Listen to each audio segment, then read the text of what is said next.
Hey, technology, shit happens. Wi-Fi's. Where we last left off, Mr. Lopes had just begun to get on SE, so here's where we're going to pick it up. Go ahead. So you're doing gate starts, and then Toby sees you. How did he approach you? Do you remember? Or approach your parents about it? Or Yeah, I don't really remember the specifics of that. I just remember I got on SE, and then the next thing I know, I'm, going to down to like Signal Hill where SE was at, and meeting Scott Brythop and Mike Devitt, and Mike and Scott owned the company then, and and then remember Scott like having a shopping cart, and like we're just walking through aisles in the warehouse, and like, oh, you need some pants, oh, you need a jersey, oh, you need a bike, and I was like, better than Christmas. Wow. Yeah. Wow. And you got a Ripper, right? I got a Ripper, yeah. Stock? Yeah, stock Ripper. And you were on the smaller side, I remember. Yeah. How did the bike fit? Did you like the way it handled and everything? Or? It was a little small, which, yeah, I was always a little bit small for my age, and the bike was a little bit small, but then the PK was a little big, so actually Scott ended up building me a custom size Ripper. You still got it, right? I still got it. No shit. Yeah, I think we talked about that. Yeah, or I brought that up to you. I still have this custom, one of one mid-size Ripper. Wow. Frame. Everybody out there now is going to be emailing you. Yeah. What's that thing worth? That's what I'm wondering. What's that thing worth? I don't know. Anybody out there that is one of our bike swap people, let us know. I don't think it's for sale, but we just want to know how much. Oh, everything's for sale. Oh! Everything. If the price is right, everything's for sale. I know that's your personality. I known you too long to know that's true. I'm actually buying him lunch. That's the Lopes style. Wow, no shit. So you would actually get rid of that. That's enormous. One of one. Yeah. I mean, if the price is right. Holy cow, amazing. So you get on SE, and now when you start to they send you right on a tour or anything? Yeah. I mean, I don't know. The bus, I don't know. I did go on the bus once. Wow. I did go on the bus one time. I can't remember where we were going. I think it was somewhere in Central or Northern California. I can't remember. I do remember that the bus broke down. Okay. And Toby's wife at the time, like, I ended up jumping in a car with Toby and his wife and getting into the race. But yeah, so I had like a half a trip in the bus. So you raced Saddleback, you raced Corona, and you were in the SE bus. For someone your age, because you're younger than I am, but like that's incredible. That's an incredible journey to have. And you got a one-of-one fucking custom Ripper. Dude, was better than you. I know. I think it's one of those things like, at the time you don't realize like how cool it really is, right? Or how meaningful it really is, or kind of the history that you're a part of at that time. Amazing. But yeah, looking back at it now, yeah, it's pretty cool that I was able to even get on that thing. So on SE, did you do the Guinness World Book jump on SE or no?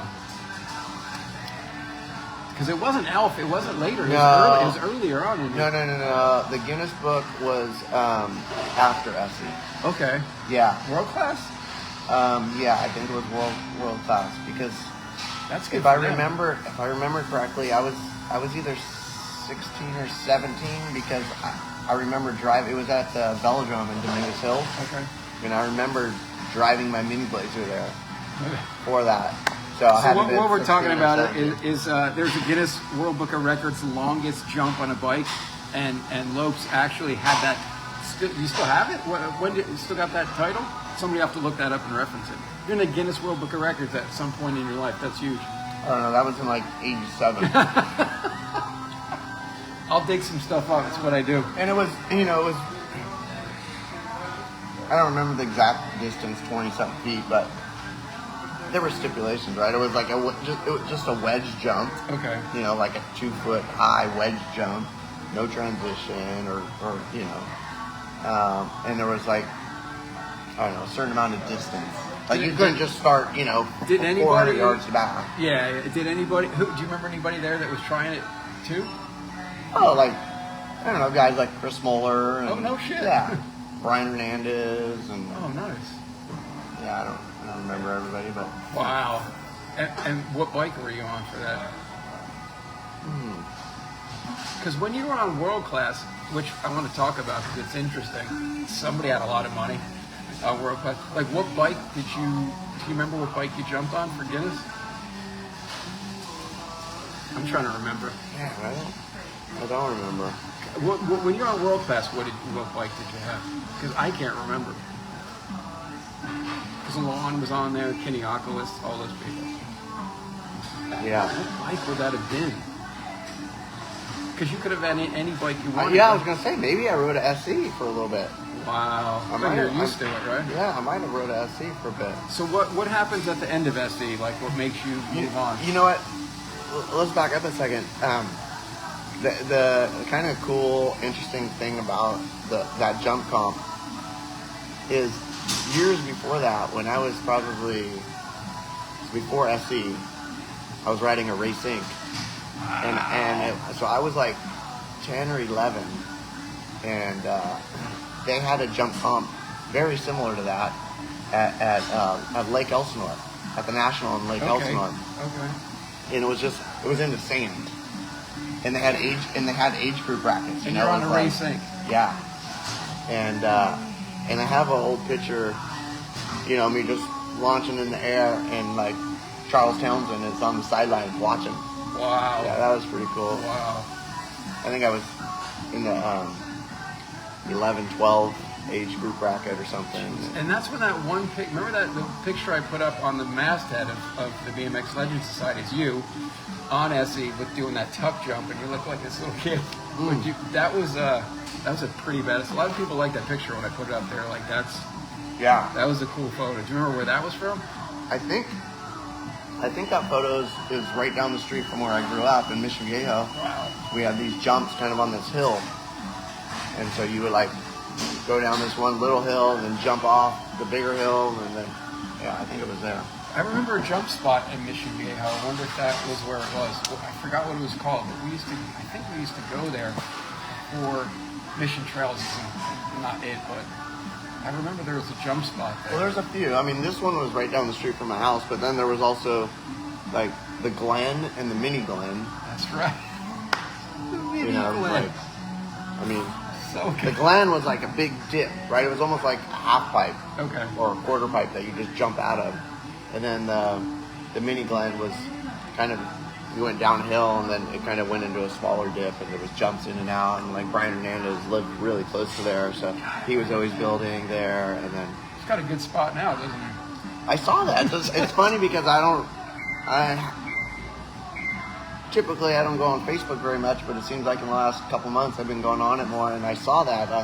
It's kind of funny. Like I just mainly been an Instagram guy, and you know, kind of the crowd that you have on Facebook versus Instagram. You know, it's a little bit different. So yeah, I saw Brian. Looks like he had some cool jumps. Still, people are still doing this shit. So what happens at SE that makes you move on? Did World Class offer you something? Because you went from SE to World Class, right? If I remember. I did. Tell us about World Class, because it was interesting. The uniforms look pretty badass. I like the way those look. Luan was on there. Yeah, and World Class was primarily an MBL team too. You know? From where? From Florida. Florida? Okay. Yeah, from Florida. And it was forget her name, but she was just a wealthy woman who I think just needed a tax break and had a BMX team. So did everybody, was there a co-sponsorship for bikes, or you guys got to pick your own? I don't remember exactly. Because I don't even know what Luan had on there either. I remember Mike Kiniopolis would show up at the Christmas Classic, and he was on World Class, I remember that. So you got to travel and do a lot of more Eastern races, right, than you would at SC, which is probably based in. Yep. Yeah. So you got to go. Oh, check out Florida. This is cool. Yeah. Rockford, Illinois, Yeah, like stuff like that I didn't typically race. Yep. And then how long did that? Did you guys get? What did you get from World Class? Everything as if it was a factory ride? Oh yeah. No way. That's so cool. Yeah, I mean, and again, kind of the only reason I remember this is because of the handwritten letter that he wrote to me, which was from Scott Brythop at the time. Luckily, my dad saved all that stuff. But I went to World Class primarily because they offered me just a really good deal, you know. And Scott, at the time, I don't remember why. Unfortunately, maybe drug related, but he just couldn't match it or afford to keep me. And so that's why I went to World Class.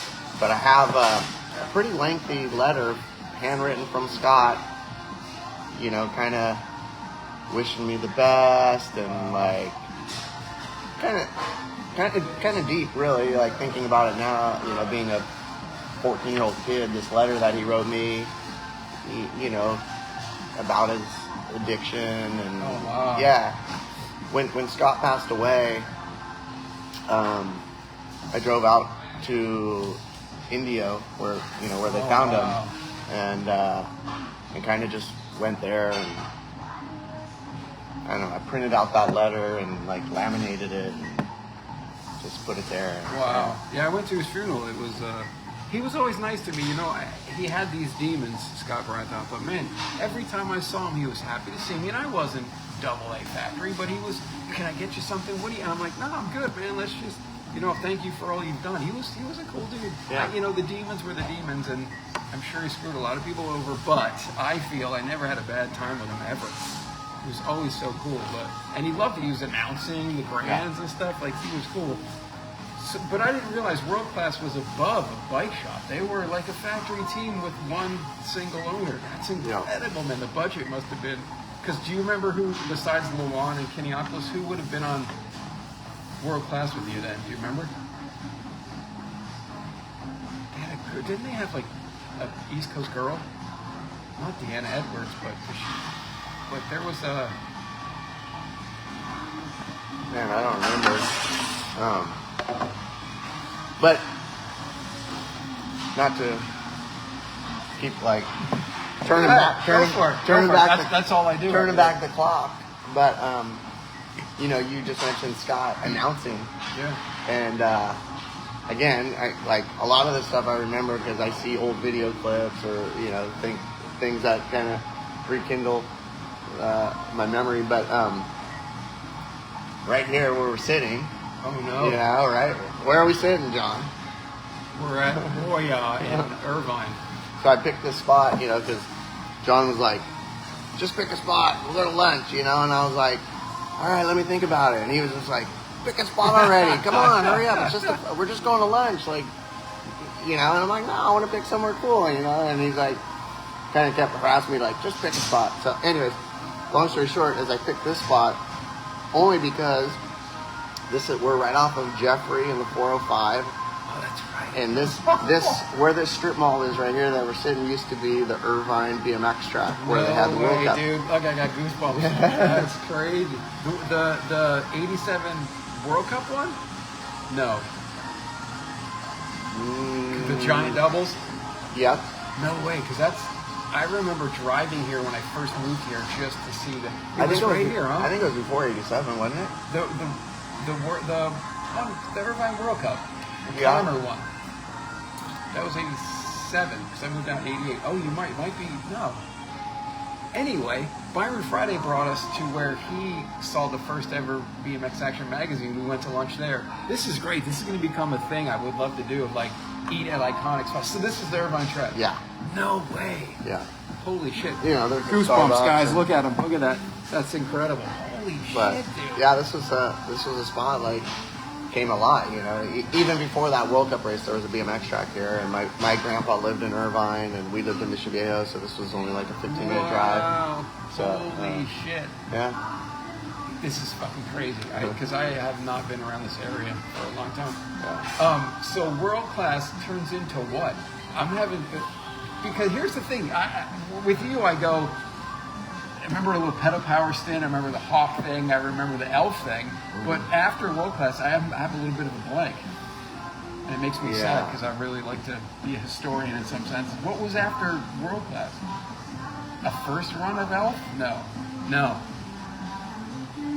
Still would have been an amateur. You would have been like 18. You turned pro at how old? 17. That's what I thought. I was on the younger side. Yeah. Fuck. Was it elf or pedal power? No. I think maybe pedal power. Pedal power before elf for sure. Okay. So you went from world class to pedal power? It seems reasonable. Yeah, maybe. Because I can't remember anything. I remember something standing out of like you were on whatever. You know what? For sure, I wasn't on any factory team because when I turned pro, I turned pro at Lemoore when I was 17, and it was like on a full whim because we were at the race, and I remember I told my dad like, hey, I'm sick of racing for trophies, and I think my goal was to always get back on a factory team. Okay. And I wasn't getting any full factory kind of rides. So I was on pedal power, Rob Lynch was taking care of me. Were you on a privateer bike or no?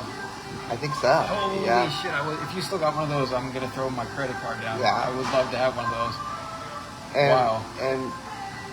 And so I think I was that was my goal, to get back on a factory team, and it wasn't happening. So that was kind of the part of the motivation to just turn pro. I was like, I just want to turn pro. See, everybody that I've interviewed and I've talked to says, okay, there's this definitive line of like, you're either chasing points in amateur and on a factory team, and if you're not, why not make money? Moeller said it. A couple people that I've talked to have said it. The Blazer said it. Like, we're gonna make money. Fuck it. Yeah. That's cool. Was there someone that offered you? I love this question. Is there anybody that offered you a ride? So I, in my head, can go, imagine if you were on Red Line. What would it look like if you got a red? Did you ever turn anybody down? Because Blaze didn't either. Blaze went from to the other. He never. Yeah. He just offered, or they offered, and he took it, and they offered, and he took it. Because it would be badass to think you could have been on Haro or some weird shit and envision this whole you in a Haro uniform or something. Nothing. You just you just got offered, he took it, and you moved on. Yeah. That's pretty cool. What did Pedal Power do? So it's a bike shop-ish now. But Rob still made you travel, paid all the stuff. Yeah. Rob was, it was like the next best thing to a factory, right? I mean, 100%. Yeah. The van. Pedal powered. I don't know if I took any trips in the van, but probably better off. At that time I was able to drive myself, and the mini truck thing was a big thing in that era. Yes. I remember coming to Bakersfield in '87 for the mug race with the big doubles, and I came from New Jersey, and it's the first time I ever came to California, and I saw all those mini trucks. Billy's, you had one, and I go, what the fuck is this? And they're throwing pennies in the subwoofer, and they're popping them back out, and all the bugs and everything. I go, this is badass. And I went home and I told my friends in New Jersey, they're like, what the fuck is that? But that was my first time I ever came here. That was a good race. That was cool. I was kind of on the younger side of our little crew of people, but like Jeff Donnell, Billy Griggs, Pavlovsky. Yeah. I mean, Pavlovsky. We used to go to Pavlovsky's house like pretty regularly after or before going to the Y, to ride or race, and it was like, we all had our mini trucks, and then we'd go there and hang out and I don't know, do whatever. So you were Mission Viejo, but what do you consider your local track? Irvine or the Orange Y? What did you spend the most time at?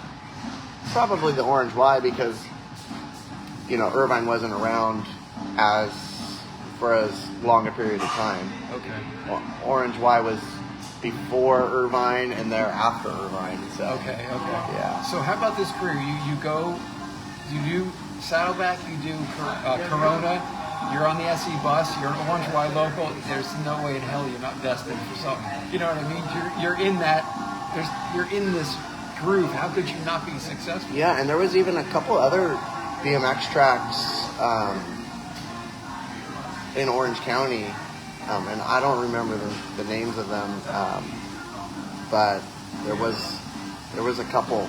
Like there's this other spot in off of Crown Valley Parkway in the freeway where there's a big strip center too, and my dad said, oh yeah, there used to be a track there. We used to race. Wow. What do you remember about Orange Y the most, other than like every gate, as everybody said, it's a national every gate. It's insane, man. Holy shit.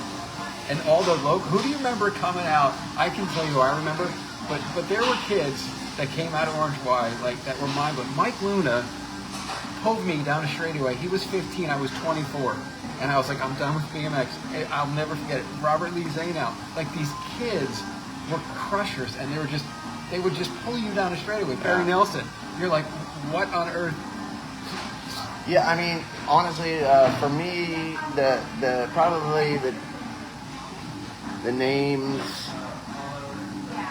and riders that I remember the most from the Orange Y are Billy Griggs, Brian Gass. I mean, those, Billy Griggs and Brian Gass were like, that was like a rivalry, right? Like those two dudes were badass, and they were, they were older than me. I wasn't racing them, but so you kind of looked up to those guys, right? When you're little, you're like, wow, these guys, like, they're going so fast, and they're pedaling like, over jumps, and just like inspirational, right? Like as a kid, you're like, I want to do that. So, and then the double A's that would show up and just do a couple of gate starts and leave. Yeah. That Pete was always there, I remember. Yeah. Yeah, Orange Y Danny Milwee. Yeah, Danny Milwee. Another guy that came out of Orange Y and went on to do a bunch of factory races. Yeah. So you're on pedal power, and then how's that? What do you start to race pro? How fast did you go through B Pro? Pretty quick? Pretty single A? Yeah, pretty quick, because then it was like you had to make like $2,000 or something, and then you turn. Yeah. And you raced Lemoore, right? How'd you do at Lemoore? Yeah. Lemoore was my first race. Won, 3 mains. Won the first 2. Jesus. 2 points going into the 3rd main. Pretty much just needed to not get last, and I was going to win. Okay, no shit. So my first, So Lemoore was a wash at that point. Yeah, so I got to race, I raced Saturday, but I didn't get to race Sunday. Wow. But that's not a bad disqualification, and you could come back the next weekend. Yeah. They didn't give you 90 days. Yeah, no. And I still made like $800 or something, and I'm... All right, there we go. I'm not even touching anything. Yeah. Bad Wi-Fi, whatever. It's Yeah. Lopes. We're rolling with it. So there's 2 points that I really want to bring up. I always talk about teams and what teams do. But there's 2. Oh, look, Jason Shang. What's up, dude? I got a beer from Airlano and Swick. Shit. Yeah. Steve Spencer. Curtis Bland. Damn, these things roll through fast. Yeah. All right, so Swick and Airlano for sure. Swick was badass at Orange Y too. Yeah, absolutely. Yeah. I think they might have pulled me down straight away too. Yeah. But I always talk about teams, but there's 2 specific things I want to talk to you about. I'm going to save the good one for last, guys. But tell us about the Stockton race. This has never been done before or after. Tell us about the 16-inch pit bike that you ran the entire course on, please, in detail. Tell us about Stockton. I don't think it was a 16-inch pit bike. I think it was. Are you sure? I think it was just like a little kid's, super light, sew up wheeled 20-inch bike. So what I'm talking about is, tell us the story, please. You're on the gate. It's muddy as hell. What goes through your mind to do that? Because that's classic you. Yeah, 100%. I don't know. I think, I'm behind the starting gate, and I'm watching these races in front of me. It's so muddy. It's raining hard. It's so muddy, and I'm watching all these people come out of the gate, and they're struggling just to pedal their bikes, right? They're literally just clumping up with mud and coming to a complete stop, right? And this is Stockton 88-ish? 89? Probably somewhere around there. Yeah. I want to see if anybody can reference the photo of you running around. And so, yeah, I don't know why, but I'm like, I just have this idea, like, everybody's getting off their bike and having to run with their bikes or push their bikes. I'm like, why don't I just grab one of these little kids' bikes that weigh like 10 pounds and just run the whole course? I'm going to have to get off my bike and run there's anyway. nothing in the rule book that says you can't do this. Nothing. Yeah. So good. So I do it, and I don't think I don't think I won that race. I think I actually got second, and I think it was just a moto, but I think I got second. It's like cyclocross, 100%. Yeah. And then I can't remember if Veltman actually did it or if he was gonna do it. I think I want to say Steve Veltman like sent somebody to like the sporting goods store to buy him some cleats because he was gonna run the whole course like with. So you run the course, and what backlash do you get from that? Shoot, I don't remember all the details of how it went down, but essentially they made a rule after I did that, and they said, you cannot do that anymore. Like, you have to be on your bike in the starting gate, and you have to ride your bike at least to the first jump before you can get off and run with it. So do you think in the history of BMX, because you're very historic, and my next topic is another historic thing you did. Much people, we'll talk about that later. But do you think that in the history, you were the only guy to ever show up to a national, run your fucking bike, and that was it? One time, one and done. I don't think it's ever been, I mean, I'd have to talk to Byron and those guys to see if it ever happened before, but that's huge. Yeah. Like, you did a lot of, you're known for some things, and that has to be one of them. The only guy to ever run a moto on a bike that wasn't yours, not get in trouble, but they make a rule after. That's huge. That's historic. Yeah. I mean, I don't know. You know, just trying to be creative, right? Look, trying to win at all costs without breaking rules, right? Correct. Which brings me to the number one topic I cannot wait to talk to you about. Being creative. Mm-hmm. The question everybody wants to hear, and I want to hear. Why clips? Why clips? When did you think of clips? And did you realize? And I'm gonna make an analogy here. Did you realize when you showed up with clips what you would do to an entire sport? Now I'm gonna make an analogy of if you saw football, NFL football, and one year someone gave a basketball to them and they started playing with a basketball, it would be the same thing. You changed an entire sport. Mikey had a little bit to do with it, right? Or were you first and Mikey saw you do it? Yeah, Tell us why clips. Yeah, this is the guy right here. Look. I mean, the clip thing. So obviously, I was racing mountain bikes. 95-ish. You did this, right? 93. Well, 92 was the first year I did a mountain bike race. 93 was my first year racing mountain bikes pro. And so essentially from 93, 94, 95, I still raced BMX. And so every year I because at the beginning I didn't know if I was going to do good in mountain bikes or if I was going to like it or how it was really going to go. But it was going good. And so every year at that time I was on Mongoose, and every year my salary was going up because of mountain bikes. And so like every year I did a little bit less BMX. And then 95 was really the last year that I competed in BMX. But I was racing SPDs on my mountain bike all the time, unless it was like a super muddy race maybe. And I don't remember exactly if it was 93, 94, or 95, but it was one of those years. We were at a race, and I was having breakfast with Mikey, and they had these time trial races. And I think they were for like gate position or what moto you would go in or something. I can't remember. And I remember talking to Mikey and saying, Mikey, dude, we should write clips at the time trial. Because, this is where it all went down. Yeah, because like I'm like, dude, imagine if we're like with clip pedals, like how much faster we could go. And it was primarily just for the time trial because that's what downhilling was. It was just a time trial. Yeah. Right? Yeah. It wasn't like you were battling and having to take your foot off in a corner because somebody was going to inside you or T-bone you or any of that stuff. So I kind of it was more of like just a time trial thought of how much faster you could go. And this is the beautiful part. You didn't test them out. You didn't think about it. You just knew it was the thing. Yeah, and That's again, cool. because, Yeah. I was riding them daily on my mountain bike.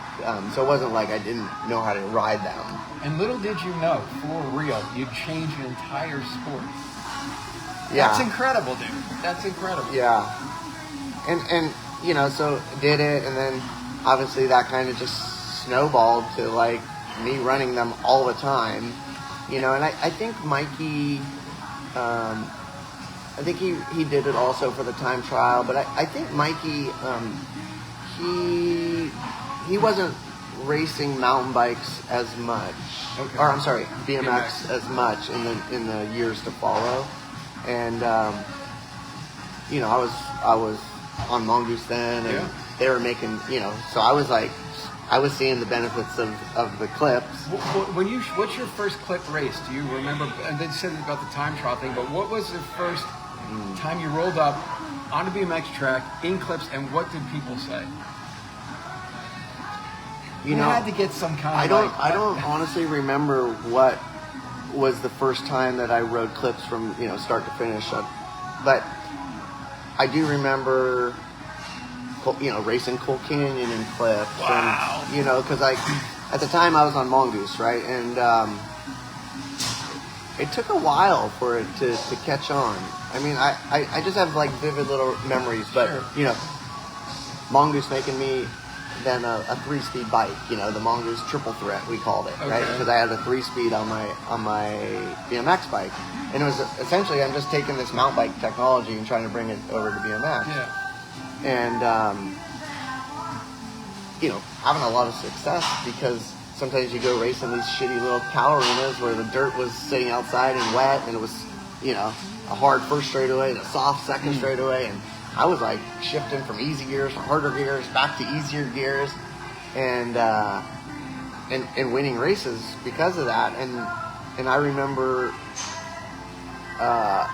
like guys like Robert McPherson, when he was on Mongoose, like him trying clips and then going back to flats and then eventually like going full clip because he realized Wow. I think I remember Todd Lyons trying clips for a little bit and then going back to flat. Like it seemed like a lot of guys I think they saw the benefits and they were trying it, but maybe didn't give it enough time or just didn't feel comfortable with it, so then they would go back. And it seemed like it took a while for everybody to really realize and just fully get on board with it. And I was teammates with McPherson, so I remember he adopted it and kind of stayed with it, eventually. But then obviously I stopped BMX and And left this behind. And left the world of clips Yeah, behind. Thank you for and that. then But the people- tracks, though, people hated me. Yeah, the tracks weren't. They didn't have any flat corners or where you'd had to worry about it in your clips, right? At that point, they started to bring in a lot of rollers, and you didn't have to worry about like coming to a complete stop in a flat corner. It didn't exist. Right. The evolution of the tracks allowed you to do that. Yeah, I mean, Because if you'd have done that in the 70s, it might have been a little different. But the tracks were also making it okay to have clips. So now they're faster and there's more rollers coming in and less giant doubles. But they did have that whole Woodward series, or that race at Woodward was super cross giant. yeah. But that would have been, I think guys rode flats for that. 100%, right? So when you left, you do the clip thing. You just do. And by the way, thank you, because in '95 I worked for you doing massage, and it got me a full-time job and another full-time job. Thank you for that. But when you leave, Who knows that? Who knows what a good masseuse you were? crazy, right? Weird. And I made a career out of it. Odd. But when you leave and you look back at BMX and you go, man, everyone is on clips. Does that freak you out? Do you remember a moment where you're like, look what I've done? Do you remember that? I don't know if there was like a specific moment other than, when, obviously at some point people started like kind of being upset about everybody running clips, right? So good. And I mean, I think I just heard this like last year. I went to a BMX race down at Kearney to watch Cam Larson race, and I heard that, is it like, I don't know, 10 and under Yes. or 9 and Yeah. under or something? They have to run flats? Yeah. And I didn't even know that. It's called the anti-lopes clause. Yeah. I'm hoping it goes to every age, but that's just me. I'm a diehard old schooler. You would think Shimano would give me like a little royalty on every BMX You sold pedal a lot of clip pedals. Yeah. In fact, yeah, you could absolutely not ever work again in your life. Yeah. No, they forgot about me. You gotta make that. Anybody know anybody at Shimano? Please put them in the comments. Lopes is gonna email him today. I'm gonna get a portion of it. So you talk to me about Elf, because Elf was probably, I'm gonna say this right. In the BMX world, you're probably known for Elf more than anything. Because Mongoose, you were just doing part-time, and then you went, I know you because of mountain bikes, but Elf was like, when I picture you, I picture SE, because that's obvious, but Elf was like, you were killing it, you were winning, you were AA. There was one Grands I remember, what year was that, where it was like, holy shit, there was a spark and you were crushing. Yeah. Kind of like ahead of what you would normally. It wasn't like you were in the back. You were destroying motos after motos. It was you were on Elf, and I think it was 89, and it was like you're winning motos, and I was like, dude, what the hell? Yeah. That's incredible. Well, versus Pete, versus Ronnie, versus Greg, and I was like, what? Yeah. Do you remember what? Did you train any different for those years? I think just like we talked about earlier, I was always small, and I was kind of. Your spin is phenomenal. I was a late bloomer. Famous. I mean, I don't weigh that much more than I did when I graduated high school. But I think I was just, I was just kind of starting to get a little bit stronger. I mean, I was still nowhere as strong as, But you had a spin that no one had.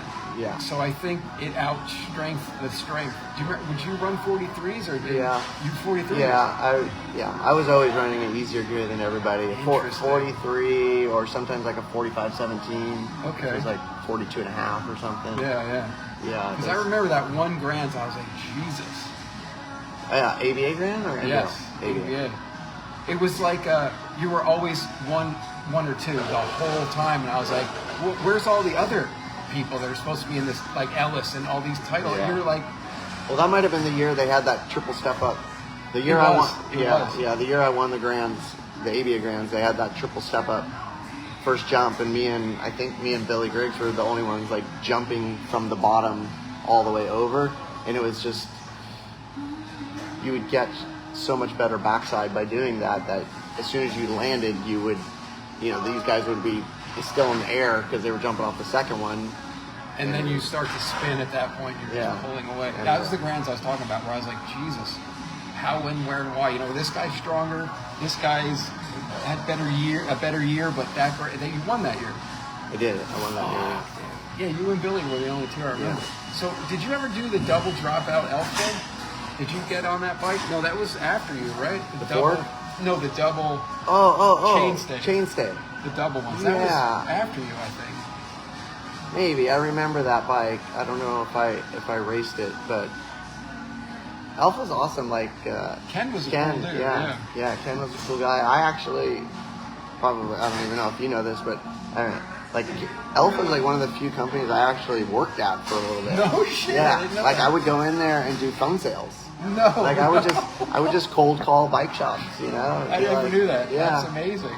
Yeah, I mean, that's cool as shit. I don't remember how long I did that for, but. And you were they had a couple people, but you were like Brian Johnson probably or whatever, but you were solely, like, it wasn't many people, and it wasn't a full-blown team when you were on. Yeah. It was like you and, yeah. I don't think Glenn was gone at that point too. Yeah, I remember specifically because I still have some of these kits somewhere, but like I was sponsored by JT, and I had JT leathers, and like I had this jersey, that I got made, and it was pretty bad. Like I remember like coloring it in with the Sharpie and stuff. And with this, there's a thing about Elf that I learned somewhere. It's like you could run whatever you wanted pants wise. They never cared. And then the arrows were weird, but you had the bad bones. I remember. Yeah. So good. The JT bad bones with the Elf jersey looked pretty fucking good. Yeah. Yeah, it was good times. Then you won the Grands on Elf. I did, and I won the MBL Grands like either the same year or the year before or year after. I can't remember. I won like MBL and ABA Grands like maybe the same year or back to back. And that was off. And then how do you go? What's going on with Mongoose? And then what happens that you're done with BMX? So Elf is going. You do well. You're winning all the time. But Ken didn't have a big, huge budget to send you everywhere. Yeah, I can't remember the exact details of that, and but I got on Mongoose, and then won a couple national world titles, no big deal. Yeah, that was fun. I like traveled with Sam Milano and stuff. Oh, that's cool. I remember I just talked to Sam like a few months ago, and I hadn't talked to him for a long time, and it was pretty funny. Like I remember Sam had like a fake ID. We were 18 or whatever, 19, and we went to some race, and we couldn't rent a car because we weren't 21, but he had a fake ID, and we rented the car with the fake ID. Wow. And then I was driving, and we got pulled over, and I was like, I remember being so scared, like, oh my God, going to jail. And somehow we talked to the cop, like our hotel was literally just like right down the street from where he pulled us over, and yeah. Good times. So what's your, and this will wrap up with, what's your definitive moment? I ask everybody where you're like, man, I'm just not doing BMX anymore. I know mine 2 times. I've already told them a million times. One was Mike Luna pulling down straightaway north. But when were you finally like, I know you had a great mountain bike career and that easily would have pulled you up. When were you like, I just can't do BMX anymore? When was that? Would have been a Mongoose thing, right? Where you just didn't even, probably didn't have the time to do it. I mean, honestly, it was, like I said, 93, 94, 95 were each year, because that's when I started really racing pro mountain bikes, was 93. Each year I did better and better in mountain biking, and my salaries and my income was just going up. Your Cannondale salary is pretty good. Yeah, it just kept going up and up, and I was like, well, one, why am I going to keep racing BMX when I'm making 2 or 3 times as much racing mountain bikes? And the other thing was, honestly, it was a little bit more exciting for me because it was like a whole new sport in the sense of like, you started 5 years old for BMX, so you're probably like, okay. Yeah, but just, suspension, gears, front brake. And for anybody that doesn't know, when you go to a European World Cup mountain bike race, it's phenomenal. The air horns, 10 deep, you smell beer, there's flags, people are going ape shit over there. I loved going to those races. I was like, this is like another planet. Yeah, it's just more adult oriented. Yeah. Obviously at the time I was 20 and early 20s. Yeah. It was good times. So I guess, yeah. Yeah, so basically there never was a moment where you're like, I'm just not into it. You were like, I can't. I have another job now that I have to perform. Yeah. And then wrap us up with, how many times have you won a national or world title in mountain biking? How many, he's 7-time or whatever. What was it? Well, I won 9 national titles on the mountain bike, and then I won 6 overall World Cup titles and 4 World Championships. Amazing.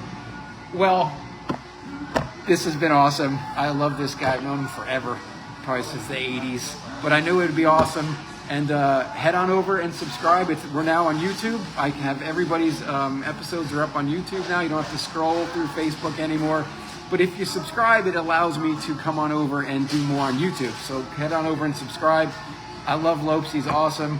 And man, amazing. And if you don't like clips anymore, this is the guy right here. It's his fault. But it's okay, because if you're 10 and under, you don't have to run that shit anymore. All right, good times. Thanks for joining us. And stay tuned, because at 2 o'clock today, we got Todd Corbett, TC Corbett. I'm going to his house right now. That's another one. And they'll all be on BMX Legends Society on YouTube. Lunch with the Legends. Go ride, y'all. He is. I know he is. Thank you.